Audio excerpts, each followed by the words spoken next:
Friends, welcome to my channel study with Kajal. मैं इस video में बीए फर्स्ट ईयर के एजुकेशन चैप्टर फर्स्ट शिक्षा अर्थ प्रकृति तथा क्षेत्र के बारे में डिस्कस करूंगी और नेक्स्ट वीडियो में इस चैप्टर से रिलेटेड इंपॉर्टेंट क्वेश्चन को भी डिस्कस करूंगी। तो चलिए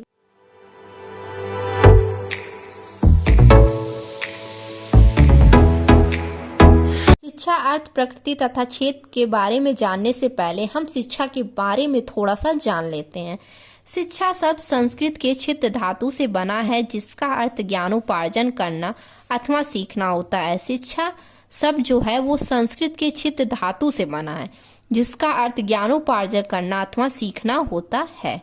संस्कृत के इसी छित धातु से शिक्षण शब्द भी बना है जिसका अर्थ सिखाना होता है, यानी शिक्षा का अर्थ सीखना और सिखाना होता है। शिक्षा मनुष्य के विकास का मूलाधार है। शिक्षा का अभिप्राय मनुष्य के शरीर, मन तथा संवेगात्मक विकास से है। शिक्षा मनुष्य के विकास का मूल आधार है जिसका अभिप्राय मनुष्य के केवल मानसिक रूप से नहीं है कि वो मानसिक रूप से उसका विकास करता है। शिक्षा ऐसा नहीं है। शिक्षा का अभिप्राय मनुष्य के शारीरिक, मानसिक हर रूप से शिक्षा मनुष्य का विकास करता है। शिक्षा के व्यापक अर्थ के बारे में जान लेते हैं। शिक्षा का अर्थ है सीखना, जो जीवन पर्यंत चलने वाली प्रक्रिया है जिसमें बालक जन्म से लेकर मृत्यु पूर्व तक अनवरत सीखता रहता है। शिक्षा का अर्थ सीखना होता है जो जीवन भर चलने वाली प्रक्रिया होती है। यह कभी भी रुकती नहीं है, जिसमें जन्म से लेकर मृत्यु तक बालक कुछ न कुछ सीखने को ही मिलता है। वह लगातार कुछ न कुछ सीखता ही रहता है। अब हम शिक्षा के संकुचित अर्थ के बारे में जान लेते हैं। शिक्षा का तात्पर्य उस शिक्षा से लिया जाता है जिसे बालक विद्यालय में प्राप्त करता है। इस रूप में बच्चे को शिक्षा एक निश्चित क्रम में और एक निश्चित व्यक्ति द्वारा दी जाती है। हम लोग शिक्षा का तात्पर्य उस शिक्षा से भी मान लेते हैं जो हमें विद्यालय द्वारा प्राप्त होती है। इसमें बच्चे को एक निश्चित क्रम में और एक निश्चित व्यक्ति द्वारा दी जाती है, क्योंकि इसमें शिक्षा एकदम फिक्स रहता है कि ये हिंदी का सिलेबस है और ये हिंदी का सिलेबस इस टीचर द्वारा दिया जाएगा। तो ये होता है शिक्षा का संकुचित अर्थ। शिक्षा की परिभाषाएं हम कुछ जान लेते हैं जो निम्न विचारकों द्वारा दी गई हैं। उच्चतम शिक्षा वो है जो मनुष्य को इस योग्य बना सके कि वह सत्य की खोज कर सके तथा अपना बनाते हुए उसको व्यक्त कर सके। ये परिभाषा रविन्द्रनाथ टैगोर जी ने दी है। उनका कहने का ये मतलब है कि कहा है कि सबसे उच्चतम शिक्षा वो है जो मनुष्य को किसी काबिल बना सके ताकि वो किसी और चीजों की खोज करके उसे अपना बनाते हुए दूसरे तक व्यक्त करे। सेकंड है शिक्षा आदमी के मस्तिष्क के पूरे विकास का नाम है। यह परिभाषा डॉक्टर जाकिर हुसैन ने दी है। इन्होंने कहा है कि शिक्षा आदमी के मस्तिष्क के पूरे विकास का नाम है। जो शिक्षा होती है वो हमारे पूरे विकास का नाम है, क्योंकि शिक्षा के बिना हमारा विकास पॉसिबल ही नहीं है। तो ये मैंने आपको शिक्षा के अर्थ के बारे में बताया और शिक्षा की कुछ परिभाषाएं भी बताई। अब मैं शिक्षा की प्रकृति के बारे में बताऊंगी। तो चलिए शिक्षा की प्रकृति के बारे में जान लेते हैं। शिक्षा की प्रकृति के बारे में जान लेते हैं। तो फर्स्ट है शिक्षा मानव के समस्त शक्तियों का विकास है, यानी शिक्षा मानव के समस्त शारीरिक, मानसिक हर रूप से शिक्षा मानव का विकास करती है।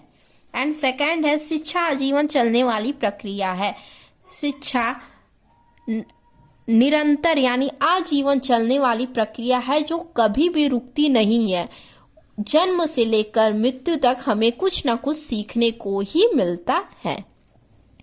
थर्ड है शिक्षा विकास की प्रक्रिया है, अतः शिक्षा विकास की वह प्रक्रिया है जिसके द्वारा व्यक्ति की शारीरिक, मानसिक तथा सामाजिक शक्तियों का विकास होता है। एंड फोर्थ है शिक्षा एक संश्लिष्ट प्रक्रिया है, यानी मनुष्य एक प्राणी के रूप में जन्म लेता है। शरीर, मन, आत्मा, भावों का एक ऐसा मिश्रण होता है जिसे अलग नहीं किया जा सकता है और शिक्षा जो है इन सारे चीजों का विकास करता है। एंड फिफ्थ है शिक्षा एक द्विध्रुवी प्रक्रिया है, यानी शिक्षा के दो ध्रुव होते हैं, एक ओर विद्यार्थी और दूसरी ओर शिक्षक। ये दोनों लोग ही सेम कार्य करते हैं, एक सिखाता है एक सीखता है। ये दोनों ही शिक्षा के अर्थ होते हैं। एंड 6, शिक्षा एक त्रिध्रुवी प्रक्रिया है। यानी जॉन डीवी ने कहा कि शिक्षा एक त्रिध्रुवी प्रक्रिया, इसमें शिक्षक, विद्यार्थी और समाज शामिल है।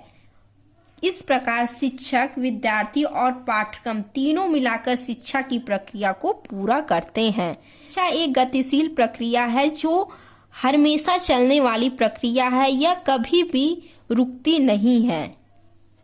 इस क्षेत्र के बारे में जान लेते हैं। शिक्षा बालक का हर रूप से विकास करती है। मनोविज्ञान के अंतर्गत बालकों को मानसिक, शारीरिक विकास हर तरीके से उसका विकास किया जाता है। एंड सेकेंड है शिक्षा दर्शन। इस खंड के अंतर्गत शिक्षा के उद्देश्य, उसके स्वरूप, उससे संबंधित समस्याओं का अध्ययन किया जाता है। यानी इसके अंतर्गत शिक्षा के उद्देश्य के बारे में जानते हैं, उसके स्वरूप के बारे में जानते हैं और उससे संबंधित जो समस्या होती है उसके बारे में हम इसमें अध्ययन करते हैं। थर्ड है शैक्षिक समाजशास्त्र। इस खंड के अंतर्गत शिक्षा की सामाजिक पृष्ठभूमि और उसके समाजशास्त्रिक आधारों का अध्ययन करते हैं। जो समाज के अंदर जो समाज की पृष्ठभूमि होती है उसके बारे में हम जानते हैं और उसका अध्ययन इसमें करते हैं। शिक्षा का इतिहास। शिक्षा का इतिहास, इसमें जो शिक्षा का इतिहास रह चुका उसके बारे में हम जानते हैं और उसका अध्ययन करते हैं।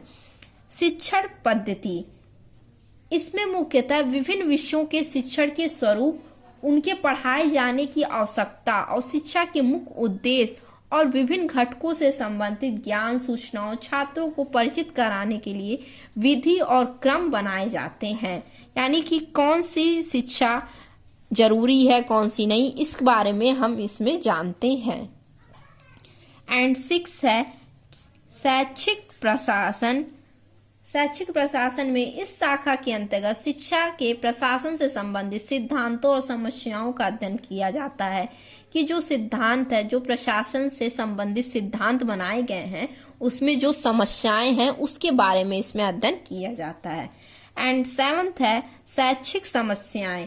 इसमें जो समस्याएं होती हैं उसका समाधान किया जाता है।